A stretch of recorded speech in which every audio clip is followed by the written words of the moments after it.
Jasara Harja bangun koordinasi dengan Dishub Kota Kabupaten monitor izin angkutan tradisional.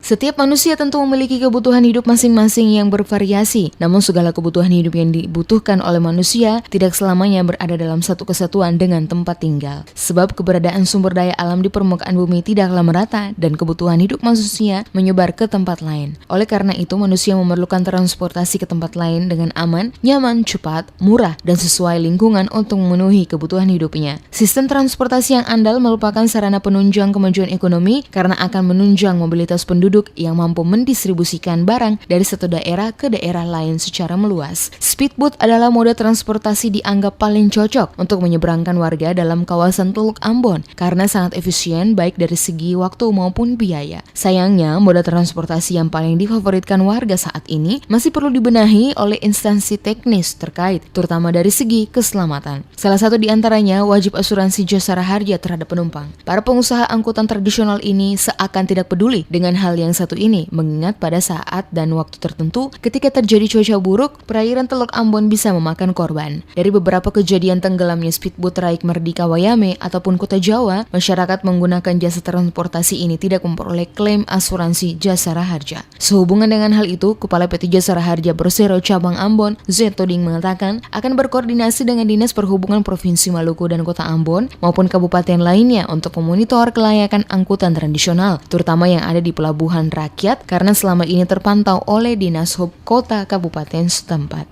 Kita bekerja sama dengan teman-teman dari Dinas Perhubungan untuk memonitor izin-izin daripada speed. Nah, tetapi memang kita ketahui bahwa pelabuhan-pelabuhan yang di suatu pulau itu kan tidak termonitor juga oleh teman-teman Dinas Perhubungan.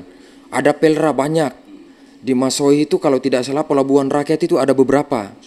Dan itu belum ada, biasanya pelabuhan rakyat itu kan belum ada izinnya, belum ada ini sehingga tidak termonitor oleh oleh Dinas Perhubungan. Tetapi kami dari Jasara Harja tetap bekerja sama dengan teman-teman Dinas Perhubungan agar pelabuhan rakyat itu bisa mendapatkan bisa dimonitor dan dikelola oleh teman-teman dari Dinas Perhubungan sehingga speed ataupun perahu ataupun kapal yang ada di sana itu bisa di dalam ruang lingkup Jasara Harja. Menurut Toding, secara geografis, Maluku merupakan daerah maritim karena didominasi kepulauan yang mencapai 3/4 wilayah, sehingga kondisi ini memiliki peranan penting untuk arus transportasi barang maupun manusia. Namun pada kenyataannya, kondisi transportasi yang ada sering kurang mendapat penanganan dengan baik oleh pihak penyedia pelayanan jasa ini. Seperti contoh di Kota Ambon, salah satunya pelabuhan rakyat di kawasan Merdeka yang menjadi titik penyeberangan penumpang teluk dalam Merdeka, Kota Jawa maupun Merdeka Wayame, Kecamatan Teluk Ambon.